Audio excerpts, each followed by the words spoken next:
questions to ask throughout a campaign with the confidence rising. I told WDF don't switch, good times are coming on even deep diving. Fan cams, reactions, watch along, still the pride of London thriving. The Eagles of South, they flying. Keep your eyes on us, we ain't hiding.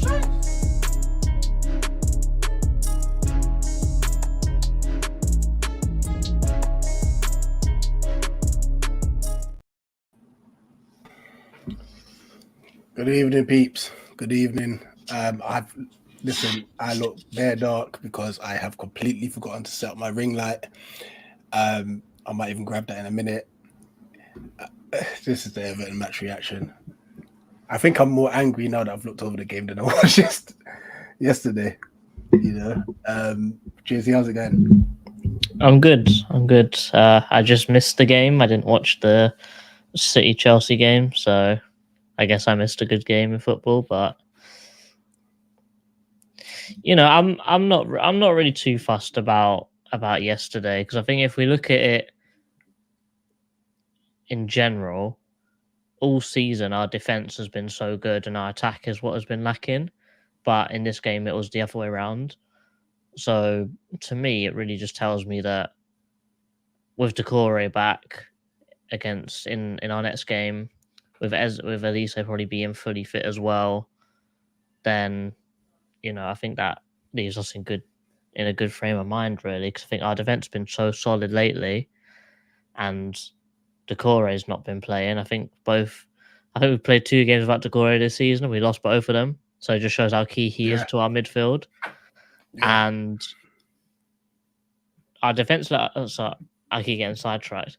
Basically, all season our defense has been good, but our attack's been dreadful. But this game, it was the other way around. Our attack was really good, but our defense was dreadful. So when we've got all our players back in our next game, hopefully we should get a nice balance of both. Yeah, hopefully so. I mean, we're not going to dig too deep into every aspect of the game because we share the thoughts on the fan cams. We're gonna drop the link early today as well, because when it's match days and me and JC are already out there discussing the game, we're probably just going to end up repeating ourselves. But I'm going to discuss just some key points regarding our club. Now, let's start with one aspect of the game. Me and JC still disagree on this. So it'd be interesting to hear whether you jump in and call in or in the chat. The second Eze incident in the penalty area. Obviously, he's been booked for simulation, which I think has had a massive impact on how that you can see there's times where he's gone in for a challenge and it's like, oh my gosh, that's a bit ropey. He could have been sent off there. And other times it's just like, I can't even put a tackle in. They're just running past me. I've seen so many different angles of it now, whether it's through phones or I think Match of the Day had a specific angle, and it's a penalty for me. And the funny thing is, it's not even, is it Bradford? It's not even his challenge. It's actually Onana. That's what makes him fall. You know, it's crazy. But like, I can see why it wasn't given, because under the new rules of clear and obvious, has the referee made a clear and obvious mistake, they can't determine that. Like, even I've had to look over it from so many different angles. But then on the flip side, had it been given, it wouldn't have been turned over either. Once again, it's not clear and obvious that it was not a foul. So we were unfortunate with that one. Maybe if the referee got asked to look at the monitor, maybe. But for me, that is the second one. It's a penalty. And I'm not, by the way, with me saying this, I'm not saying that we've been cheated or anything. We were defensively rubbish yesterday, by the way. As you said, I disagree. I think that it's not a penalty. I think that if you're going to look at any of the challenges which could have been a penalty, it's probably Brandthwaite, because all I'm seeing is Eze runs straight in front of Onana. And Onana's in your running action, you're running like this, yeah? So if Onana, if my guy's leg does that and Eze goes in front of him, he's looking for it. I can't say. When you look at it again, in my opinion, Onana sticks a leg out and then he realizes and he can't put it. You know when you stick a leg out and he goes like that? Like, I think it was just a bit too late for him. But I don't know. I think it's just his running. In my opinion, from all the angles I saw, it was his running action. He went to go and preempt the ball. The ball didn't come, but the man did. But I don't think that his leg was like out far enough to warrant a penalty. I feel like Eze went straight in front of him, cut across him, and then as Eze went, he caught his leg and then he went down. Okay. I think he went down way too easily. I think he's definitely playing for it. That's So what my issue would be. On that note, then, was the booking warranted then?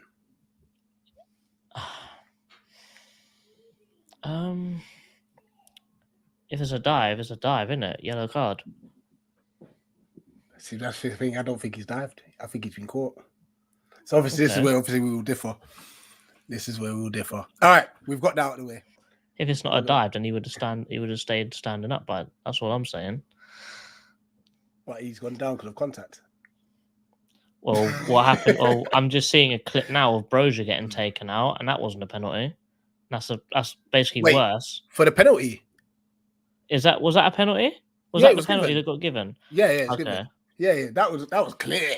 Oh yeah, I thought that wasn't given because everyone's fuming in the clip that I've seen.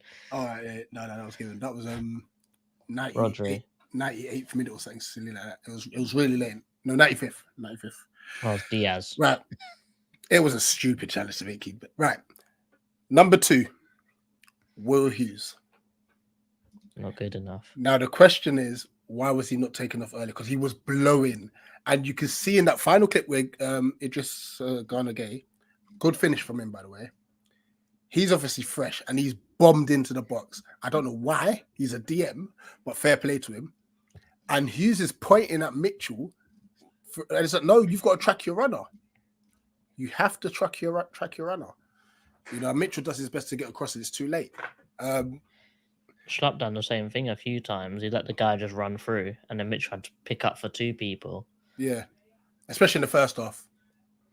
Yeah, but this is a thing we always say about substitutions. They don't happen early enough, and sometimes it's not the right personnel. You know, but I thought Hughes was because I didn't get Hughes when we was doing the player ratings, but I would have said that he was probably our worst player on the pitch, in my opinion, all game. I don't think he done anything. He really looks lost. He did look lost, you know. Yeah, because the thing is that I was most confused about is the fact that my guy's playing his preferred position and he looks worse than he done when he played in the 10. The problem is I don't even think he was in this prepared position. Because I think we only played with 1 DM. We did. We played 1 DM. Hughes is at 8. He always has been. And we played 1 6 and 2 8s. But I think because Eze isn't an 8, I feel like Hughes thought he had to compensate for more, but it just didn't work. We thought I think it didn't work. I think that potentially we or Roy may have thought that Hughes is like Gallagher, just infinite energy, but that's just not the case. It never has been the case, and I think another factor that could obviously affected Hughes' game. Like I said, Eze was on a yellow again, so now Hughes has got to, like, even with the pressing, Eze's trying to press, but he's like pressing, but I can't tackle. So then Hughes is joining that press, and then he's getting bypassed. You know it. I think for how bad or how non-existent Eze was for most of the game, and Hughes was just pretty dreadful. To me, it just shows how great of a game that Lerma had, because he basically done in that game what Decore was doing the whole of last season, just marshalling that midfield on his own, and he just can't be everywhere all the time. Yeah. And he got an assist. That jump, by the way, was incredible. It was incredible, yeah. Because Eze was brilliant. He was so good attacking, but he just couldn't help us defensively with the fear of obviously getting potentially sent off. It makes me question how bad was Decore's injury, because I think when we went to 2-2, maybe that was the time to put him on, but maybe he wasn't fit enough. Or make the change for Hughes for Hamada when we went to 2-2. You know, because at least then there's just fresh legs. You know, but that's another substitution dilemma that we tend to have all the time. Lastly, and I think we'll just open the lines after this. Our home form is Dreadful. shocking right now. That's 1 win, 2 draws, 3 defeats, and then two draws. Forest and Fulham. And remember, Both they're 0-0. both 0-0. Both 0-0, and then obviously losing yesterday evening, scoring 2 goals but conceding 3 at home. I think that's the first time we. I think what was it? I think just to rub salt in the wound, that was Idrissa Gueye's first goal in 4 years. I think. What a finish, by the way! But, oh my god! Listen, when he tucked that in, I was like, "Yo, that's a great goal," you know. Like, But it's still, a good, but yeah, it was just crazy. Errors for all 3 goals. The first one, I think it fell towards Hughes at the edge of the box. He couldn't shoulder off the ball, so we've lost it there. I think Anderson was way out of position as well. He tried to push out of the back line to grab the ball, completely misjudged it. They basically ran around him, ball in the box, Mikalenko free. Yeah, and the big issue there as well, and like obviously Ward's the one was closer to Mikalenko, but then when you deep it, McNeil was free anyway in the back post. So it's just defensively, it was a category of catalog of errors.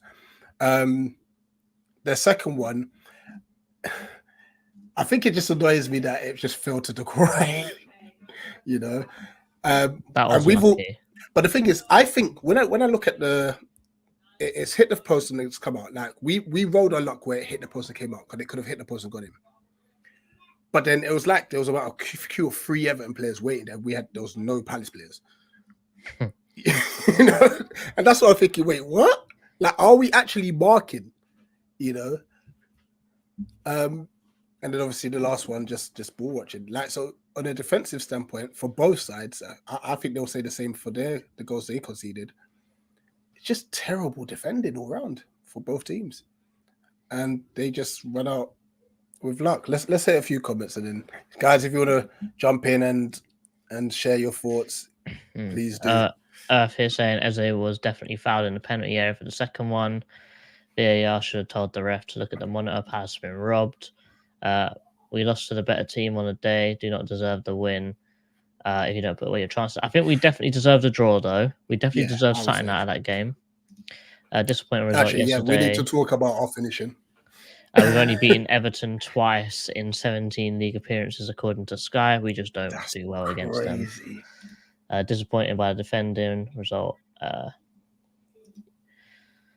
Big up yourself, Tim. Mitch keeps drifting into the middle to help out, but it's an issue when Decore is playing. Yeah, we just don't play well without Decore, really. Lerma done well, but he's not Decore. He was by himself. Unfortunately. Yeah. My view in the situation is that I'd be annoyed whether it was called penalty on our defenders. A bunch of us actually gave us a game. Not going to lie, it was likely to go your way as well. It was ours. Big up yourself, Everton fan, for joining. You know, if you want to jump in, you can as well to say how you feel about the game. Yeah, it'll be great to hear from an Everton point of view, 100%. Gay's goal, I reckon he's talking about there. Yeah. Mate, you know, if Gay committed a little bit more, he would have got there before Pickford actually got the ball in his hands, you know, in that one that went in off the corner. Decore scores the wildest goal. He just missed tap-ins. His ability to score goals, though, is for someone who's a DM, yeah, his finishing is mad. But the luck in that goal as well. Like, granted, I think we saw it on Sky Sports that if Lerma just took one step up, he was offside. But Lerma's never going to know that ball's going to rebound straight to him as well. Good to see Michael Lise back on the pitch. Our season starts now. Well, we say that, but, you know, it is what it is. Chairman.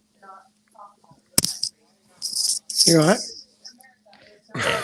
Do you want to turn the TV down a bit and then? Oh, okay, good. I'm watching Blair Witch. I was going to say that. Obviously, I watched it a couple of times, the highlights now, and looking at it much closer. I mean, as you I agree with you completely. I thought their first goal was, I can't single any one person out. I thought there was a catalogue of errors from everybody.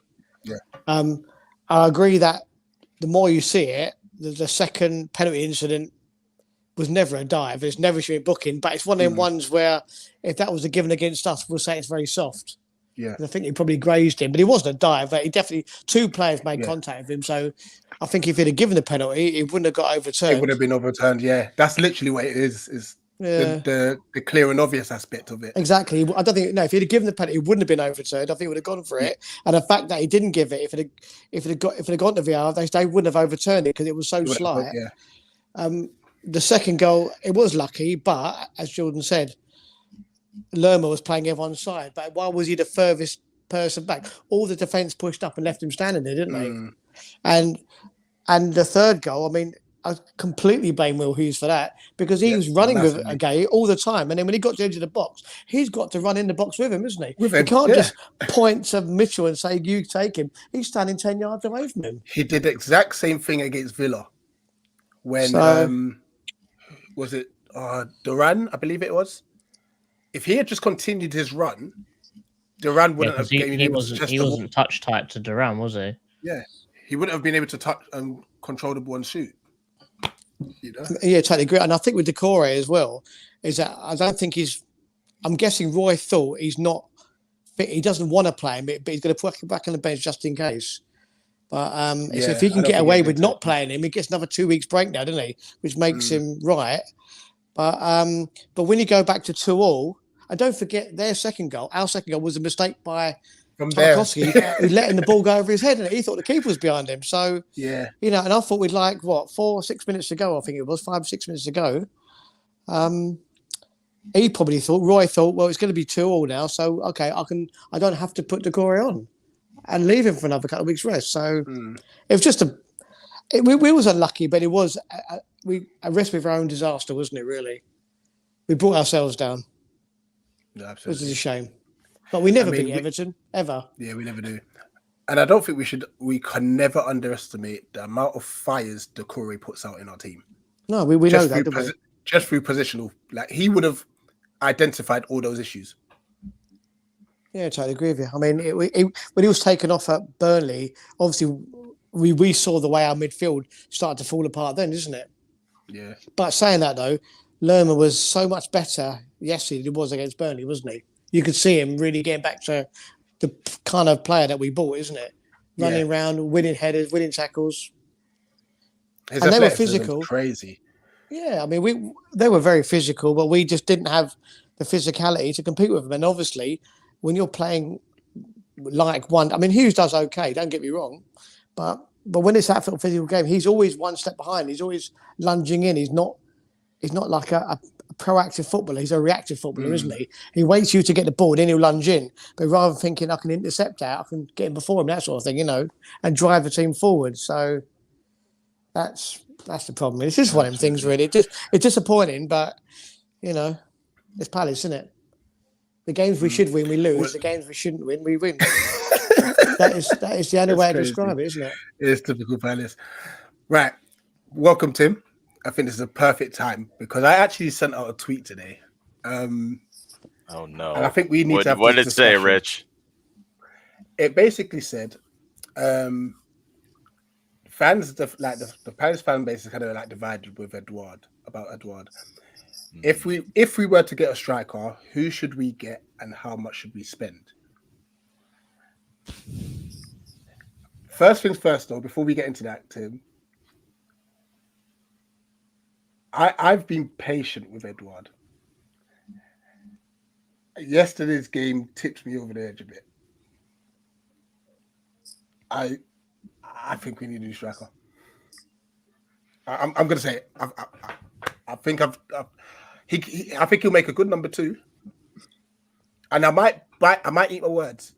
I generally just think for the way that we play football, we need someone who's going to run in behind, because all of our strikers just are always coming to feet. And if he can't hold the ball up, and Mateta's used to that as well, yeah, I think we need a striker. But anyway, Tim, thoughts? Edouard. That's a hard one. I mean, on the one hand, it's very easy for me to agree with that. On the other, I thought that Deitch baited us and baited Edouard very well yesterday. They held that high line, and it felt like he was offside 10 or 20 times. I think it was only 3.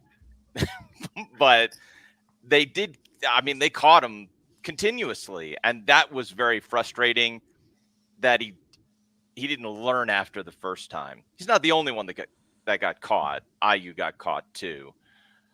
So, yeah, that was frustrating to watch that he got caught continually on that. And I don't know what it is. Can he not shoot until his feet are fully settled? Is that what it is? I honestly don't know exactly what it is, but the ball comes into him and it does seem like he's never set in it. He's just never set. Yeah, well, or does he just hate a snapshot? Does he just not like that? I mean, that's all Mateta ever takes, it seems like, is just a snapshot. And Edouard seems to hate a snapshot. So on the one hand, I mean, I agree with you. On the other, he's out there working again. He was trying to make runs, and he made them, I would say, poorly, because he got trapped many times. He fell straight into that offside trap. So yes, I'd agree with that. But who do you go for? So then you have a few options here. You have the expensive option, which is going to be Ekitike out of PSG, because we already asked for a loan, and they weren't going to give him on loan. Could have been loan with option to buy, is what it sounded like we were asking for. And PSG said, no, you got to pay us 30 million euro. You want him, 30 million euro. And that is, we are generally hesitant to do that kind of buying. So that leaves Iheanacho, who I think a lot of people rate. I rate him too. And he's going to be coming down to the end of his contract. It would be a smart play to go for him in January, because he'll have 6 months left on his contract. So you're not going to have to pay a massive transfer fee. But he's doing well for Leicester. They're not going to let him go for nothing. So it just becomes a game of chicken. Like, how much is enough to pry him away, but not so much that you're overpaying for 6 months left on a deal? Yeah. I think it's funny what you said about Edouard, how he hates snapshots, because it seems to be that's the only thing Mateta scores. So we've got two complete opposite strikers. If Mateta has to think about a finish, he'll mess it up. He'll fluff it every time. If he has to hit it on instinct, he'll score. Right. Whereas with Edouard, if he has to snap at it, he won't even take the shot. Right. However, if he's thought about it for about 20 minutes, and he'll put it in the net. Like, when you look at that chance yesterday, the one that I think it was Bradbury. And also, I was thinking, Rich, how long does he want? he basically just ran it straight to the keeper, didn't he? Mm-hmm. He didn't even have a shot. I think that's what sent everyone over the edge, because the pass through from Eze was absolutely beautiful. It was. It wasn't even Eze's pass. It was I think it was Joa or Wardy, and Eze dummied it. No, he I think he flicked it. No, I think he might have I don't know. I think he flicked it with the outside of the either boot, way, it was but brilliant. Still, yeah. But yeah, he was so far away from everyone, and he just slowed down, didn't he? And I think the other thing of Edouard is that other time that Eze was in behind, he squared it to Edouard, but Edouard stopped running because he thought he was going to go for a shot. I'm thinking, as a striker, you just commit yourself straight into the like. I never played striker, and I don't know nothing about football clearly because I'm just a fan. But in my opinion, the only way you're going to score goals is if you just run into the net, just make a run into the net, and then if the ball comes across, you'll be in front of the goal and tap it in. But why is he not? I would rather. Well, he scored 5 goals this season, right? This is the other side of it, yeah. Yeah, he scored 5 goals this season. Scored another one yesterday. That gets him to 5. 2 of them, to the point you just made, JC, are just blasting runs straight for the net. Yeah, And like the Sheffield United one. He just ran straight into the net. Exactly. He's had 2 of those. So, like, if he just keeps doing that, and if he just keeps looking to get on the end of a ball, he's gonna score. It is weird. I think there are things to the question you asked, Rich, that they're like unsolved mysteries. Like, we don't know why this is how Edouard is, because he is clearly a talent. Yeah, I would say that with Edouard, I don't think the problem is with Edouard himself. I think that you're right that we need a new striker, but I think we need a new striker that offers something else. Something different. Yeah, I think because that's what it is. we've got 2 guys they're big guys. They're meant to be good in the air, but they're both dreadful in the air. And we actually, I feel like with how we play, as you said to me off stream and before the fan cams, we need someone that runs in behind with a lot of pace. That's what we need badly. Like a so I feel like if the best way around it is probably get a striker with Burns as one, sell Mateta, and then get a big guy that can actually head the ball. So then you've got 3 different strikers that are all good in different situations. And then obviously Eddie can go on the left as well. Worst case scenario, if we're light in that area. Because you know what, I may have been harsh on what I said earlier. Now that I've spoken to you guys, he has got 5 goals, and we've got to respect that. And to be fair, his link-up play is decent as well. I think I'm just frustrated. Yeah. At that key moments where it's just not decisive enough. You know, it's just frustration. But then who else have we got? Right. I even said to the person in the crowd, I was like, get Eddie off before he scored, by the way. Get Eddie off, put Ayew up top and put Elise on the right hand side. Like, I kind of already made my mind up. And then he scored and I was like, oh yeah, shut up, Rich. But you know what I mean? I was just going to say, yesterday's, you know, that bit where he was clean through and he ran straight into the keeper. If you remember last year, away to Leeds, and we won 5-1, he had a very similar incident. He just got in the box and just swept it into the corner, didn't he? You know, he didn't like run it into the keeper. He was more confident. It was a great finish. So he can do it. Right. Even with the Fulham, why doesn't he do one it last year? Yeah, even with the Fulham one last year, he took it early. Yeah, exactly. Yeah, same thing, isn't it? He didn't wait to run. He just got as soon as he got into the box, he let the shot go, didn't he? But this time, he's like literally running it into the keeper's hands, isn't it? And then it makes him look so bad. I didn't even show that on Match of the Day, did they? No. Another player who missed a few chances, Mark Gay. Mark Gay missed a few. Like, it's either just not getting his head to the ball or just not reacting if it's just bouncing in the 6-yard. But we had ample chances yesterday. Yeah, we did. And I yeah, think that's the frustrating. I think that's why we're all under the assumption of we didn't deserve to win, but we also didn't deserve to lose. Yeah, I feel like a draw for both sides was probably deserved, but they got the luck. Like, you need a bit of luck in football, but I thought they got their rub of the green yesterday, and that's not really something that we can really be mad about because we've been a little bit lucky so far this season. I think with some goals, so I feel like it's like no luck's going to come around sooner rather than later. But I don't think that Mark's chances that he really could have done much else, because how's he going to know that Pickford isn't going to run out to the ball and stand on his line and wait for it to come to him? Because he was there. If he committed 5% more, he would have got there before Pickford. But how's he to know that Pickford's not going to run off his line and grab it anyway? So him even being close to the ball is a bit, maybe what if, but I don't like think about what ifs because it hasn't happened, is it? There's no point thinking about it. And the other chance, I think the ball was just bundling around. And to be fair, they nearly scored an own goal because Mark was even there in the first place. Yeah. So I wouldn't think about Mark nearly scoring too much. I think I'd much rather focus on both centre backs and how their communication was so poor. Mark's communication was dreadful. Just before we go into the defensive side, actually, you made a point there. I think the ball bobbled around the area across the 6-yard box about 4 or 5 different times. and that's through like decent crosses into the box, cutbacks, and we weren't near any of them. I think Lerma was probably the only one where he passed it past the post. But it's something we need someone just in the 6-yard box. Just go get those tap-ins. Actually, when he saw that chance on the telly, it looked at an even better chance on the telly in real life, didn't it? He was completely free. He could have taken a touch, and all he had to do was stroke it straight, wasn't he, Lerma? And that was 2-2. Yeah, it was a great opportunity which he missed there. It really was.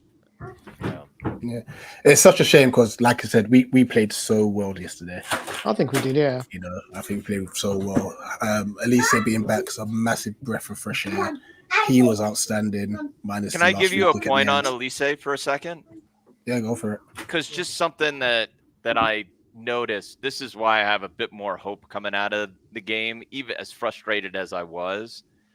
Did you notice that this is something that we noticed towards the end of last season that he was working on, going on to his right foot? And I think he goes around the right at least twice. I thought it was 3 times. And he drives around and he gets into a dangerous area. If the ball gets into the middle, it's a clear-cut chance. And he's done it. I love that he's doing this because he'd been really weak on his right foot. That was the one area of improvement we'd been looking for. And just in this game alone, he's driving on his right foot, going back behind. I mean, I like what I see. Plus, he was fired up in that game. He was really trying to get the energy up as soon as he came on. He looked like a guy who hadn't played for 6 months and was hungry to get goals, which is nice to see. Which is really nice to see. So I was very encouraged by Michael Olise yesterday. He has this unique ability for someone who's left-footed to get round the fullback and keep the ball in the play, even though running on the outside. So it's not like he's running down the line like an Ayew and has to kind of whip his foot around it. He gets round it and then runs across the byline. So it's impressive, man. Talent. We haven't had that kind of. We haven't had this is. In my opinion, so when we talk about Luton, but when we're going to have to break some teams down, we're not, even though I thought we had some much better passing this game, but we also had some bad passing into the final third. But setting that aside for a second, it was much better, much improved. But when we're going to break teams down, we're going to break teams down by dribbling in and just driving in on attacks. We're going to dribble through teams trying to break them down. It's nice to see. We need those guys who can do it, and he can very clearly do it. Yeah, absolutely. There's definitely one thing I did notice with Elise as well is I don't know if it's just the fact that we haven't seen him play for so long, but to me he looked faster. He looked like he's got a bit more pace. Got a burst. Yeah, he looks like because he always had that initial straightaway speed, but it looked like he was actually running away from fullbacks. I think when Joa hit it down the wing and he was running onto it and he was actually pulling away from Mikolenko. Obviously, he's not the fastest fullback in the league, but still, pulling away from people, he never really done that. He sort of slowed down, waited for them to catch up, and then dribbled around them. But he just actually kept the speed up and kept going, which is good to see. He's adding more to his game. And also, you was talking about him using his right foot a lot more. He was definitely passing with his right foot a lot more. Yes, right. No, absolutely. Just one last bit, and I think Tim will get your player ratings, actually, Tim. Might as well. Since you're here. Boy. Okay. Defensively, have we what? Let's see, 3 against Everton. We didn't concede against Burnley. So that's 3. 3 against. No, it's 2 against Spurs, 4 against Newcastle. So that's 9. 9 in the last 3? Correct me if I'm wrong. And who did we have before Newcastle? Seems like a long way away. Spurs. That was 2. Spurs was after Newcastle, right? So I read somewhere, sorry, Rich, we've conceded 9 in our last 4 and we conceded 7 in our first 8. Yeah, we've conceded 16 overall, right? So 9 in our last 4. This is something that seems to be a bit of a worry as well. Yeah. You know, that's a lot of goals. 9 in 4. It's a lot. We've got to somehow tighten up defensively. There were some hard games in there, though. You have to admit. Yeah, they were. There's also one of those goals is the Wardy own goal against Spurs, and Spurs get 1 goal, and it's a great goal, but on one shot on target. Yeah. So I don't know that I would say the problem in the Spurs game is defensively, but in those other games, I'm going to caveat that a little bit, though, Tim. all right, go ahead. Prior to the Ward on goal, we made a mistake. Yeah, that's true. Yep. Prior to 2 of Newcastle's goals, we made mistakes. The problem is we're making defensive mistakes and we're getting punished. That's fair. And it's something that we've got to somehow fix quickly. That's fair. That own goal was invited. That wasn't just that wasn't just unlucky. That was invited. That's a fair point. Yeah. Now, I think it was Jacob Murphy's first goal against us for Newcastle. Mitchell's 2v1. Their third goal, Gay miscontrols it. Like, it's just, look, on another day, they miss those opportunities. Like, we get a bit of luck. But it seems as it stands at this moment, when we make a mistake, we're getting punished. Yep. You know, so we're not riding any luck as it is. So it's something that we got to hopefully rectify over the international break. Hi. Tim, player ratings. Oh, man. All right. Jeez. So we'll start off in goal with Sam Johnstone. I mean, he gives up 3, but I don't know how much we can blame him. So I'll give him a 5. I mean, you can't give him higher than that because it's 3 goals. Mitchell. I'm not really blaming Mitchell either, especially that last goal. That's not on him. That's on Hughes. So let's say 5.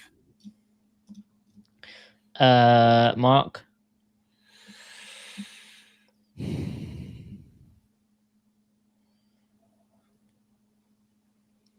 mean, we got. Am I just going to keep going? Let's go 5 until we get to Wardy, including with Joa. I didn't think he had a particularly great game, but I didn't think he had an off game either. But Wardy wasn't. He wasn't great. I'll give him a 4. Lerma. Lerma was terrific. Give him 8's probably too big, so let's go 7. But I could see 8. Hughes was terrible. He's got to be a 4. 4 or 3. Yeah. Let's go. Yeah. Who else was in my Eze? Eze was solid. He wasn't great defensively, and I agree that the booking was harsh, so he didn't get a full reflection. But I'll give him a 7. He was a real difference maker. Mm-hmm. Schlapp probably had one of his better games, to be fair. Yeah, I think so too. Give him a 6. He was, he was a lot more helpful. Jordan didn't have a great game. JC, on that, did you see it on one of the chats that were in that someone was like slandering Schlapp? I was like, wait, what game was you watching? Like, this is one of his better games. Yeah, it was one of his better games. No, sure. I had as you know, I had a bit of a wobble on one of our chats because someone said something that just sent me over the edge. So I just didn't touch WhatsApp after that. I still haven't been on WhatsApp since then, you know. I'm not going to lie to you, Rich. That was a wild comment. It was wild. It was wild. And I'm thinking, nah, there's no way my brother's just said that. But he did. So I'll leave it there. I agree with you. IU at 4. I didn't think he had a good game. He got caught in the trap as well. Man, Eddie. Okay, I got to put him at a 4. It wasn't a good game for him. He wasn't on it. JP. I mean, he had a cup of coffee. We have to have that column back. What, the And the Mateta roll one? back. Yeah. I mean, oh boy, that's terrible. I mean, he had a cup of coffee though, so there you can't really. I would give him a straight 4 or 5 because you just. Whoa! He just didn't do anything. He just didn't do anything. I mean, he had barely any minutes on the pitch. He's invisible. So he had 15 minutes, surely. all right. I And mean, I you think can he had leave him. You touches. can leave him there, but he just didn't do anything. He was so bad. Yeah. Let's go with Ahamada. I mean, I have to say I didn't notice him all that much. So Yeah, he came in the 88th minute, I think it was. just give him a 4. And the last sub of the game, not Ebue, Elise. He was a difference maker too. Let's put him up at 7 seems too high with the limited minutes, but I'll go 6. So that's your player ratings. I don't feel all that great about that. But then again, I didn't feel great about the game either. So that kind of reflects my feelings for the game because I was so disappointed in the defensive performance. I didn't expect the defense to let us down in that way. And what I said yesterday, I think still holds today the more I thought about it. I really wanted to win in that game, but I thought not to give Everton too many compliments here because I do think they're an average team. I don't think they're a great team, but I think Deitch is a great coach, and I thought they were professional. That I thought was a professional performance. It was a proper away performance, wasn't it? Yes, it was. That was good tactics, solid physical play. You get a handful of chances and you take them. That's a professional performance. Whereas I think we set up to win, and defensively we were very naive. Very naive. And I think that's probably most clearly highlighted by Hughes' performance, where we let multiple players get stranded in positions they shouldn't have been in. Yeah. I mean, I said it in my fan cam yesterday. Dash, when he first came into Everton, I think he was trying to get him to play. And then he realized, nah, it don't work. I'm going to make Everton Burnley 2.0. Now, Everton are actually a very dangerous team right now. Yeah. And they are going to beat a lot of teams. And people will think, oh, it's Everton. Everton have changed. They are going to beat a lot of teams this season. 100%. I think people need to remember that Daesh got Burnley with worse players into Europe with that kind of playing style. And it wasn't actually that long ago as well. Facts. With that playing style. Literally, all game, with worse players as well. Remember that. Right. I think, so when I say naive here, I want your guys' thoughts on this because I'm not sure if I'm right about this.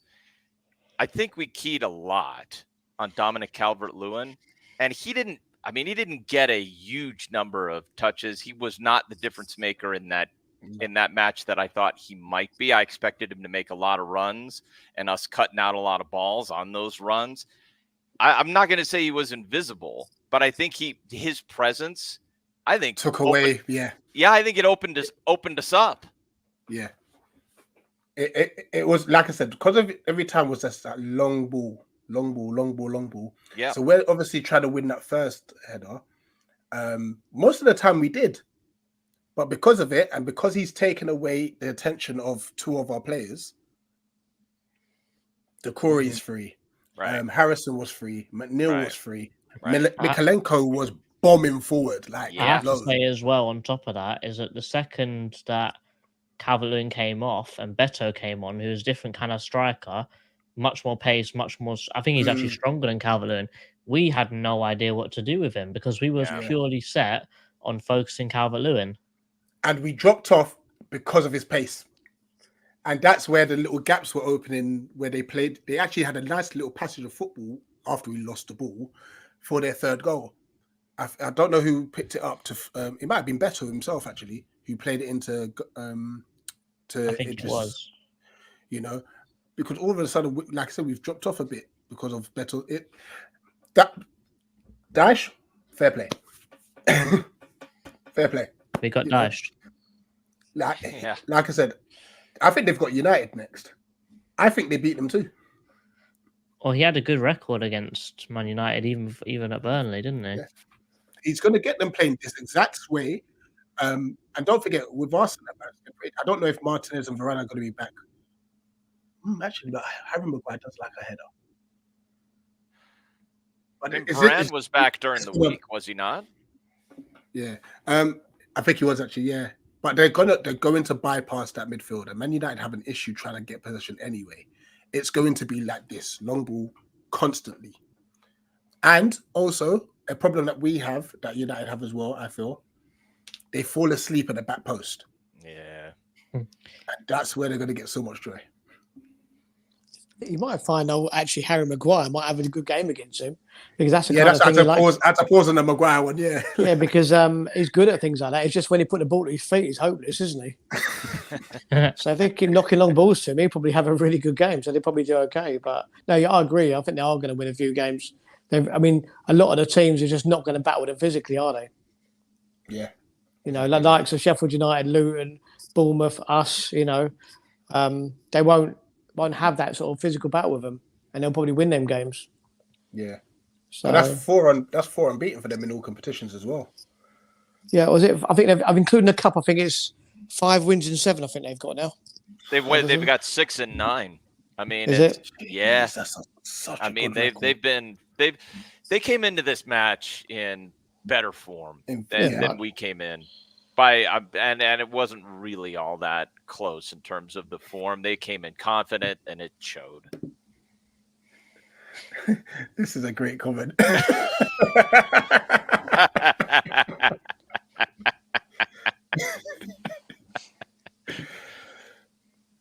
But yeah, we have to give Everton their props. They were good. They had a job and they stuck to it. We've got to now figure out how we get the balance right between the attacking and defending, because it seems like we can only do one or the other. Yeah, no, I think with all our players back, we'll find that balance. As Roy said, there's no positives you can take from a loss, but at least they're coming back, and we still got Decore to come back into our midfield. We'll be absolutely fine. Once Decore comes back in again and Eze back in the 10 again, at least on the wing, we're going to look a different team. Well, going into this week, I was more confident about the Everton game than I was Luton. Just saying. I mean, to be fair, Luton did. I mean, they only lost 1-0 to Man United yesterday, didn't they? Yeah. So they are doing very. I still think we'll win, but it's going to be a bit of a scrap. But as I said, Roy knows how to get the results against the lower teams. He knows how to do that. Yeah, you know, I just clocked here that James's picture ain't Mateta anymore. So something serious must have happened. I think he's had enough of both strikers, you know. And yeah, Luton is a must win. I think we've got Luton, West Ham, then Bournemouth, right? If we could somehow Bournemouth took out Newcastle yesterday. Yeah. If we could somehow get 6 points, anything more than 6 I think is a bit of a stretch. But if we can get 6 points out of that, I'll be happy with 5. 2 draws and a win, I'll be happy with that. I mean, we've done well. If you get that, if we get to, I mean, don't you think this is true? If we get to 20 points before just the meat grinder that is that December is crazy, run in, like if we get to 20 points, I mean, irrespective of what happens during that December run in, I will feel good going into the new year. Well, I can't say that. I might feel pretty terrible if we get absolutely ground to bits during that run in. Hopefully not. But if we go into it on 20 points, I'll feel pretty good about that. And I'm a little bit more positive about the Luton game, not because I rate Luton. I think they're quite good. But I think if we use the international break well, and it's the first time we have the full team, and the full team gets synchronized and playing together the way they can, I do think we can dribble past them and create space, and that we can break them down. Like that, we're the type of team that can do that. I have to remember one thing about Luton is that Luton are playing this season like a cup game, aren't they? Every game's a cup game. Yeah. Every game's a And cup you know, game. and they'll always raise their games, and you can see like Elise and Eze killing them because they haven't got the quality at all. Or they've got the work rate, they've got probably got the strength, they've got the will to win, but they haven't got the quality. And I think with hopefully with our sort of skill going forward, if we've got to put the ball in the net at some point, but it's Luton games. One of them games is if we score early, we'll murder them, and if we don't, and the longer the game goes on, the more worried you're going to get, isn't it? Yeah, I'm worried about the is it Morris, the striker? Yeah, Carl Morris. Yep. His one-touch finishing is brilliant. Yeah, he's a nuisance, and we're gonna have to. If we can nullify him, we might be all right. And they've got a guy on the left. Don't forget about Ogbonna either. He is a handful. That guy. Yeah, he's pacey and he's big. Did he play yesterday? I don't know. I didn't look because he came off against Liverpool potentially with a hamstring issue. Okay, that would make a big difference. I'm hoping he doesn't because he's rapid. I'm more concerned about Townsend, if I'm really honest with you guys. No, he played. Ogbonna played. Yeah, I'm more concerned about Townsend scoring a screamer against us. Oh boy, that would be typical Palace right there. Yeah, I'm calling it now. They'll win 2-0, and it will be Barkley and Townsend. It's going to be dreadful. That would be awful. That would. No, I don't think so. I think Palace will be much stronger. The Takore come back inside. I mean, to be fair, the last couple of games we've lost is mainly because we lost in midfield totally. And the once Takore comes back in again, we get a settled midfield again. We'll be much better. 100%. That's been the story of like the last 3 seasons, hasn't it? Like when our midfield falls apart, just everything falls apart. Yeah, it does. All right, let's wrap it up. We've all got to get to work tomorrow. I don't want to be stressing about this too much. But you know what? To be fair, I love the interaction in the chat today. I was switched off. I was just reading. It's just debate after debate, and this is what we love here, man. Like friendly debates. That's a good point as well. We just hope that no one comes back injured. I think even though Decore is injured, I think he still got selected, didn't he? Hopefully he doesn't play. And Lerma, please don't play. He came back with a stomachache last time, didn't he? For like a week. Something, yeah. Yeah, the only one I want to actually play on international is Richards because we need him on the U.S. team. But and he's not getting minutes, Yeah, fair. But yeah, let's let everybody else get some rest. Please do, yeah. I'm hoping that the fact that most of it is just actual like friendlies as opposed to like competitive fixtures. Yeah. We'll wait and see. Guys, thank you so much. Please continue to like, share, subscribe. Tim, big up to you as always for your support. Great job, guys. For your tactical analysis as well. And for calming me down because I was Edward out and I think I've reined it back in a bit. Chairman JC, enjoy the international break. I've gotten to see him. This has to happen next week. It has to. And if he doesn't do anything, I win by default, yeah? I'll be so upset because this has been a long time coming. It has to happen next week. I'm not going to lie to you. I feel like I should win already for the fact that I've been ready for like a month and a bit.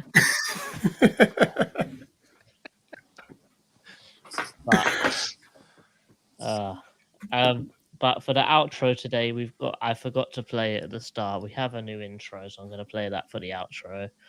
Put in the comments what you guys think. The Decore derby. I was so disappointed our Decore weren't available, but hey, big up to you, by the way. Decore. Big up to you, to the Everton fan who's jumped in as well.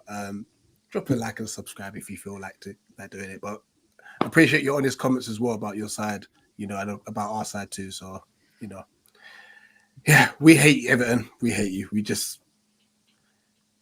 can't beat you. Up the Palace. Up the Palace. Egos. He goes.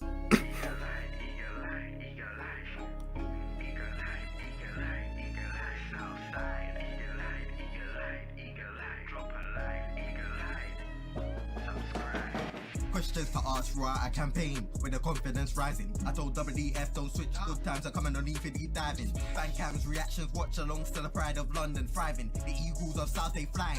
Keep your eyes on us, we ain't hiding.